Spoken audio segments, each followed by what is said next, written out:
نحمده ونصلي ونسلم على رسوله الكريم وعلى آله وأصحابه ومن والاهم وتبعهم بإحسان إلى يوم الدين أما بعد قال الله سبحانه وتعالى في القرآن المجيد أعوذ بالله من الشيطان الرجيم بسم الله الرحمن الرحيم وما أرسلناك إلا رحمة للعالمين صدق الله مولانا العظيم وصدق رسوله النبي الأمين الكريم نحن على ذلك لمن الشاهدين والشاكرين والحمد لله رب العالمين مالک یا خدا نے انہیں دو جہان کا مالک یا خدا نے انہیں دو جہان کا ایسا کوئی رسول بھی ہے عز و شان کا ایسا کوئی رسول بھی ہے عز و شان کا یا رسول اللہ تعریف آپ کی نہ کرے ہم تو کیا کریں تعریف آپ کی نہ کرے ہم تو کیا کریں یہ تو غذا ہے دل کی مزہ ہے زبان کا یہ تو غذا ہے دل کی مزہ ہے زبان کا بادہ کشم کی عید ہے آ گئے دے بہار کے ہم بھی امیدوار ہیں ایک نگاہ یار کے عزیزان محترم بحمد تعالی یہ مبارک شب یہ شب میلاد مصطفیٰ صلی اللہ علیہ وسلم کی رات ہے اور یقیناً یہ رات بڑی متبرک اور بہت رحمتوں والی رات ہے بڑی برکتوں والی رات ہے قرآن مجید میں اللہ تعالیٰ ارشاد فرماتا ہے کہ سورہ قدر میں کہ اللہ تبارک و تعالیٰ نے قرآن مجید کو قدر والی میں زیادہ تفصیل میں جانا نہیں چاہتا کیونکہ وقت بہت ہو چکا ہے اور آگے بھی آپ کو کچھ کلام سماعت کرنا ہے اس لیے میں اختصاراً چند ایک باتیں آپ کر کے میں اپنی گفتگو کو ختم کروں گا کہ اللہ تبارک و تعالیٰ نے سورہ قدر میں قرآن مجید کے متعلق ارشاد فرماتا ہے کہ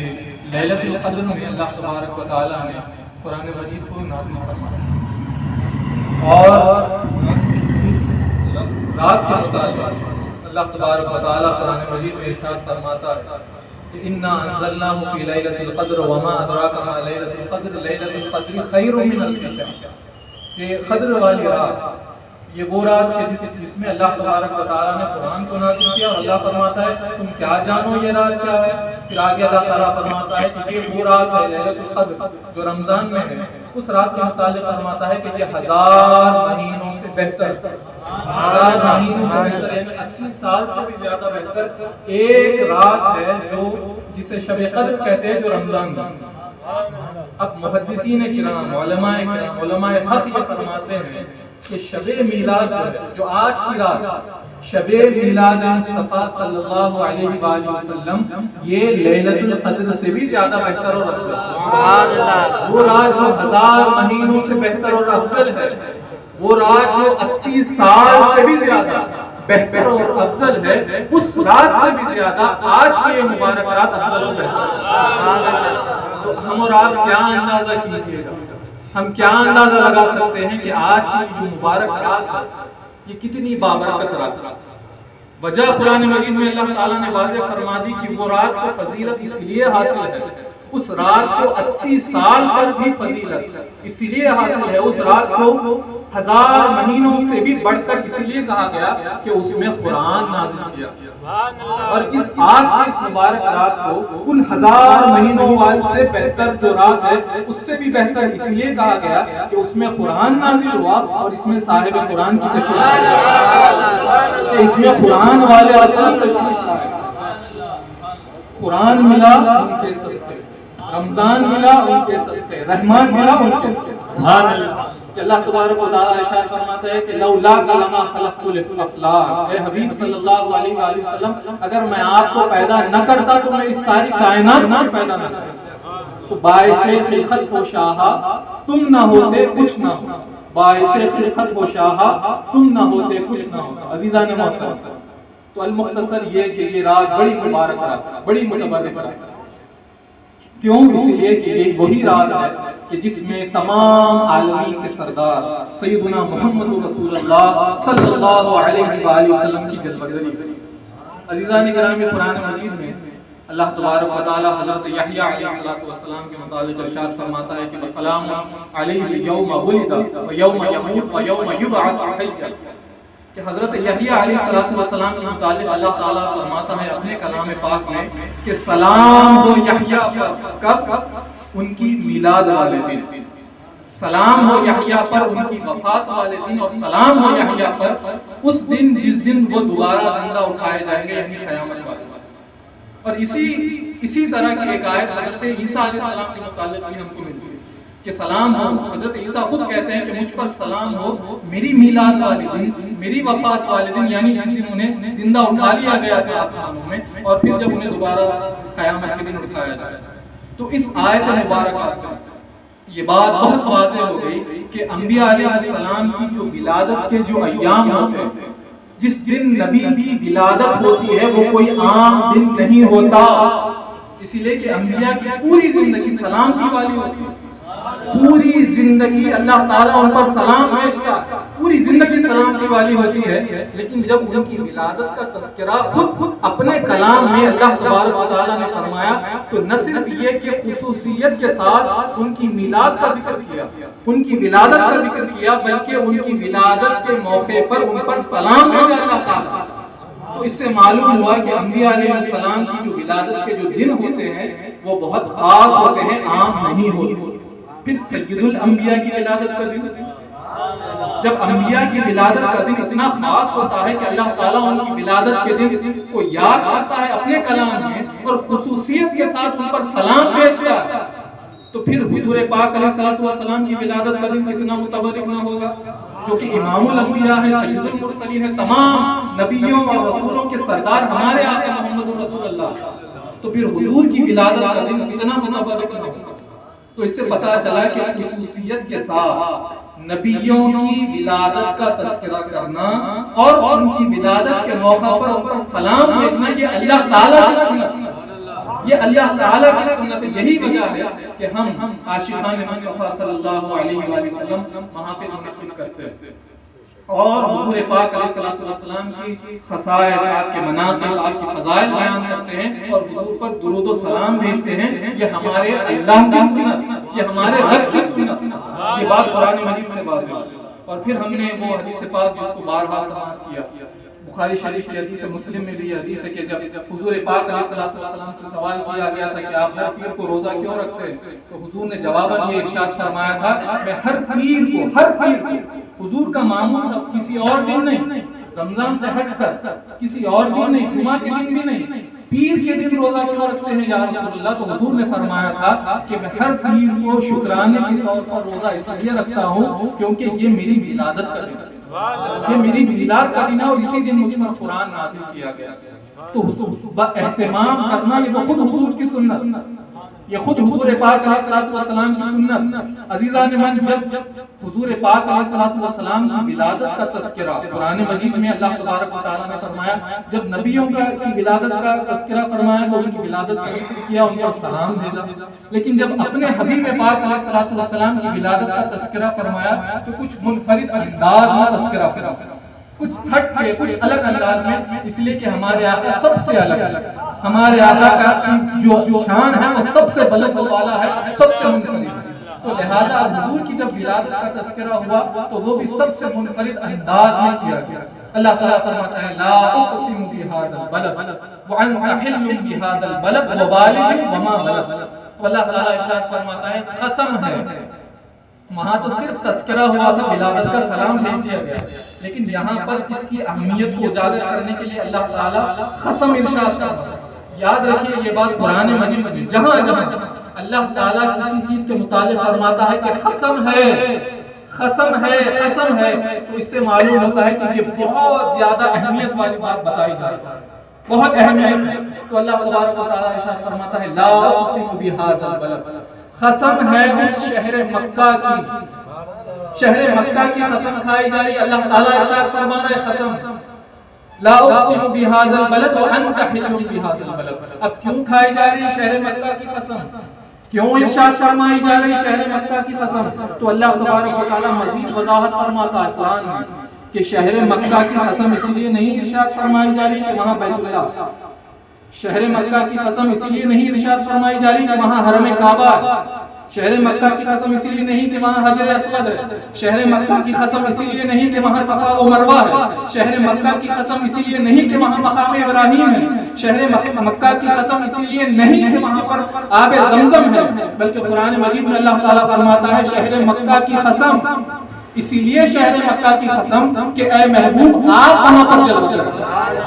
آپ وہاں پر جلوہ گر ہے، آپ کی ولادت مکہ میں ہوئی، آپ جلوہ گر ہیں مکہ معظمہ میں، اسی لیے شہر مکہ کی قسم کھائی جاتی ہے۔ تو شہر مکہ کو بھی جو فضیلت حاصل ہے یقیناً بیت اللہ کی اپنی فضیلت ہے، لیکن یہاں پر قسم ارشاد فرمائی جا رہی ہے شہر مکہ کی اسی لیے کہ سرور کائنات صلی اللہ علیہ وسلم شہر مکہ میں اس وقت جلوہ گر تھے۔ اور پھر فرماتے ہیں ووالد وما ولد، اور والد کی قسم بعض مفسرین کہتے ہیں اس سے حضرت آدم مراد علیہ السلام، بعض کہتے ہیں اس سے ابراہیم علیہ السلام مراد، بعض کہتے ہیں حضرت عبداللہ جو حضور کے والد ہیں وہ مراد، کہ والد کی قسم۔ اور پھر اللہ تعالیٰ آگے ارشاد فرماتا ہے اس کی قسم کہ جس کی ولادت ہوئی، اس کی قسم کہ جس کی میلاد ہوئی، یہ کوئی اور نہیں ہمارے آقا رسول اللہ صلی اللہ علیہ وسلم۔ جب حضور کی ولادت کا تذکرہ فرمایا تو صرف تذکرہ نہیں کیا بلکہ فرمایا قسم ہے اس کی جس کی میلاد ہوئی،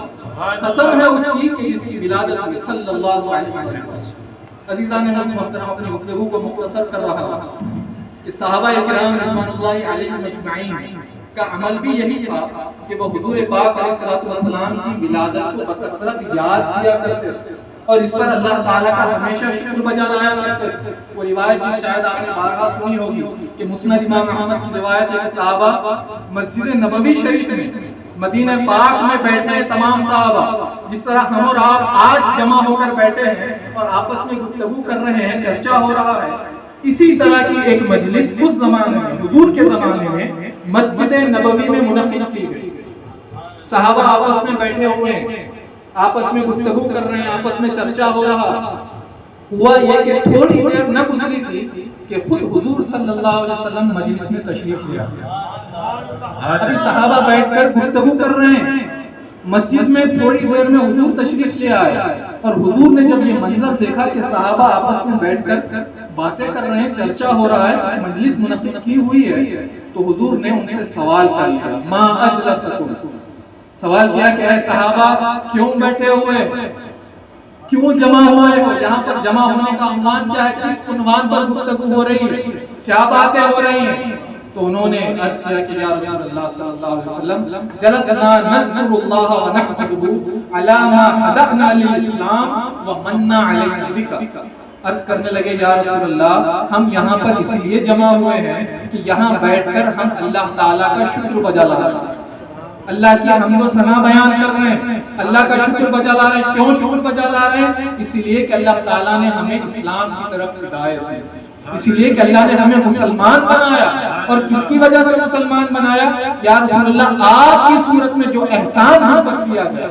کہ آپ کی جلوہ گری ہمارے درمیان ہوئی، آپ کی میلاد ہمارے درمیان ہوئی، ہم اسی عنوان سے جو آپ کی صورت میں جو اللہ نے احسان ہم پر کیا، ہم اسی عنوان سے یہاں پر جمع ہیں اور اللہ کا شکر بجا لا رہے ہیں، اللہ کا شکر بجا لا رہے ہیں۔ تو برادران عزیز، یہ تو صحابہ کی سنت ہے، صحابہ کی سنت ہے، حضور کی ولادت کو یاد کرنا اور اللہ کا شکر بجا لانا، یہ صحابہ کرام رضوان اللہ علیہم اجمعین کی سنت ہے۔ اسی لیے حضرت حسان بن ثابت صحابی رسول رضی اللہ عنہ جو شاعر تھے، نعت کو شاعر نعت پڑھا کرتے تھے، اسی لیے انہوں نے کہا کہ منا علینا ربنا ام بعث فینا محمد صلی اللہ علیہ وسلم کے یہ اللہ کا احسان ہے ہم پر۔ حضرت حسان بن ثابت کہہ رہے ہیں کہ یہ اللہ کا ہم پر احسان ہے کہ ہم میں محمد رسول اللہ صلی اللہ علیہ وسلم کو مبعوث کر دیا۔ اور یہ صحابہ کی سنت، حضور کی ولادت کو یاد کرنا صحابہ کی سنت، مجلس منعقد کرنا صحابہ کی سنت، اور نعت پڑھنا بھی صحابہ کی سنت۔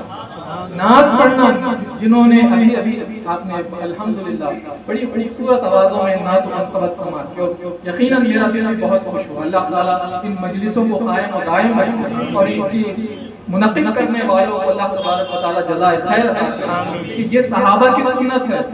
جب ایک آخری روایت عرض کر کے بات کو ختم کروں چونکہ وقت بہت ہو چکا ہے کہ جب حضور پاک علیہ السلام کی شان میں کفار نے گستاخی کی، کفاران قریش نے بے ادبی کی گستاخی کی، تو حضرت حسان رضی اللہ عنہ صحابی رسول ہیں، انہوں نے فوراً اشعار لکھے حضور کی شان میں، اشعار لکھے اور حضور کی خدمت میں لکھ کر حاضر ہوئے۔ جب حضور کی خدمت میں حاضر ہوئے عرض کیا یا رسول اللہ میں نے آپ کی شان میں کچھ اشعار لکھے۔ اب دیکھیے حضور پاک علیہ الصلوۃ والسلام کا عمل دیکھیے، حضور علیہ الصلوۃ والسلام مسجد نبوی میں جلوہ گر ہوئے، تمام صحابہ کرام رضوان اللہ علیہم اجمعین جمع ہیں اور حضرت حسان کاغذ کے ٹکڑے پر حضور کی شان میں اشعار لکھ کر حضور کی خدمت میں حاضر ہوئے۔ جب حضور کی خدمت میں حاضر ہوئے تو حضور پاک علیہ الصلوۃ والسلام نے ارشاد فرمایا اے حسان منبر پر چڑھ جاؤ، اے حسان منبر پر چڑھ جاؤ۔ اب ادب کا تقاضا تو یہ تھا کہ حضور نیچے فرش پر جلوہ گر اور تمام صحابہ جلوہ گر، اب حضور کی موجودگی میں بلندی پر، لیکن ایک قاعدہ یہ ہوتا ہے کہ الامر فوق الادب، کہ حکم جو ہوتا ہے وہ ادب سے بھی اوپر ہوتا ہے۔ اب حضور کا حکم ہو گیا، اب یہاں پر حضور بتلا رہے ہیں کہ جو نعت پڑھتا ہے، جو حضور کی مناقب بیان کرتا ہے، حضور کے فضائل بیان کرتا ہے، اس کا مقام بلند ہوتا ہے، اسی بلندی پر بٹھایا جاتا ہے۔ حضور نے حکم دیا اے حسان چڑھ جاؤ منبر پر چڑھ جاؤ، اور حسان بن ثابت رضی اللہ عنہ اشعار لے کر منبر پر جلوہ گر ہو گئے۔ یہاں ایک نعتیہ محفل ہم نے منعقد کی، وہ بھی ایک نعتیہ محفل ہے، سبحان اللہ۔ آپ کیا اندازہ لگائیے اس مبارک محفل کا کہ اس مبارک محفل کی صدارت خود حضور علیہ الصلوۃ والسلام فرماتے ہیں۔ سبحان اللہ۔ نعت پڑھنے والے بھی صحابی ہیں، نعت سننے والے بھی صحابہ رضوان اللہ علیہم۔ جب بیٹھ گئے تو کہنے لگے وَأَحْسَنُ مِنْكَ لَمْ تَرَ قَطُّ عَيْنٌ وَأَجْمَلُ مِنْكَ لَمْ تَلِدِ النِّسَاءُ خُلِقْتَ مُبَرَّأً مِنْ كُلِّ عَيْبٍ كَأَنَّكَ قَدْ خُلِقْتَ كَمَا تَشَاءُ۔ اب اشعار پڑھنے لگے۔ اب قربان جائیے حسان بن ثابت کی خصلت پر، قربان جائیے کہ کبھی حضور کی شان میں شعر پڑھتے ہیں، کبھی حضور کا جلوہ دیتے ہیں، کبھی حضور کی شان میں شعر پڑھتے ہیں، کبھی حضور کا رخ زیبا دیتے ہیں، کہتے ہیں کہ وَأَحْسَنُ مِنْكَ لَمْ تَرَ قَطُّ عَيْنٌ، یا رسول اللہ ان آنکھوں نے آپ سے زیادہ حسین و جمیل آج تک دیکھا ہی نہیں، آپ سے زیادہ حسین و جمیل۔ اب اندازہ لگائیے سامنے رسول اللہ جلوہ گر ہے، سامنے مظہر خدا جلوہ گر ہے، مظہر جمال خدا جلوہ گر ہے، اور کہتے ہیں کہ یا رسول اللہ ان آنکھوں نے آپ سے زیادہ حسین و جمیل آج تک دیکھا ہی نہیں۔ وَأَحْسَنُ مِنْكَ لَمْ تَرَ قَطُّ عَيْنٌ وَأَجْمَلُ مِنْكَ لَمْ تَلِدِ النِّسَاءُ، بلکہ حقیقت یہ ہے یا رسول اللہ کہ کسی ماں نے آج تک آپ جیسا پیدا ہی نہیں کیا، کوئی بھی آج تک اس دنیا میں اور قیامت تک آپ جیسا کبھی کوئی پیدا نہیں ہو سکتا، آپ سے زیادہ حسین و جمیل ہم نے کبھی دیکھا ہی نہیں، بلکہ ایسا محسوس ہوتا ہے یا رسول اللہ کہ آپ ہر عیب سے مبرہ پیدا کیے گئے، کوئی عیب آپ کی ذات پاک کے اندر موجود نہیں، بلکہ یا رسول اللہ ایسا محسوس ہوتا ہے کہ آپ اپنی مرضی سے پیدا کیے گئے، آپ اپنی مرضی کے مطابق پیدا کیے گئے۔ اب جب یہ محفل ہوئی، اگر نعت پڑھنا پڑھانا، نعت سننا سنانا اگر یہ غلط ہوتا، اگر یہ حرام ہوتا تو حضور روک دیتے، حضور اگر حرام ہوتا تو حضور روک دیتے، لیکن جب حسان بن ثابت یہ شعر پڑھنے لگے تو تمام صحابہ مسرور ہو رہے تھے، اور جب اشعار پڑھ چکے تو حضور پاک علیہ الصلوۃ والسلام نے اپنی ردا مبارک نکالی، اپنی چادر نکالی اور حسان بن ثابت کو اڑا، اپنی چادر نکالی جس کے متعلق قرآن کہتا ہے یا ایھا المزمل، یا ایھا المزمل، وہ چادر مبارک حضور نے نکالی اور حضرت حسان کو اڑا، تو اس سے معلوم ہوا کہ حضور کتنا خوش ہوئے اس عمل سے۔ تو یہی وجہ ہے کہ ہم یہاں پر اس طرح کی محافل منعقد کرتے ہیں۔ بس اللہ تعالیٰ سے دعا ہے کہ اللہ تعالیٰ جب تک زندہ رکھے اسلام پر، موت میں ایمان پر، وقت نزاع حضور پاک علیہ الصلوۃ والسلام کا دیدار عطا فرمائے۔ ہمیں جو پریشان حال ہے یا الہ العالمین اس مبارک رات کے صدقے، میلاد پاک کی اس مبارک شب کے صدقے ہم تمام کی پریشانیوں کو دور فرما۔ ہم میں جو تجارت پیشہ ہیں، نوکری پیشہ ہیں اور دیگر حضرات ہیں، تمام کے رزق میں خوب خوشحالی عطا فرما۔ اللہ تعالیٰ اس مبارک محفل کے صدقے اس گھر میں بھی اور جن جن حضرات نے اس محفل میں شرکت کی ہے ان تمام کے گھروں میں اللہ تعالیٰ خیر و برکت عطا فرمائے، تمام کی پریشانیوں کو دور فرمائے، ہم تمام کے گناہوں کو اللہ تبارک و تعالیٰ معاف فرمائے۔ وصلی اللہ تعالیٰ علی خیر خلقہ سیدنا محمد وآلہ واصحابہ اجمعین برحمتک یا ارحم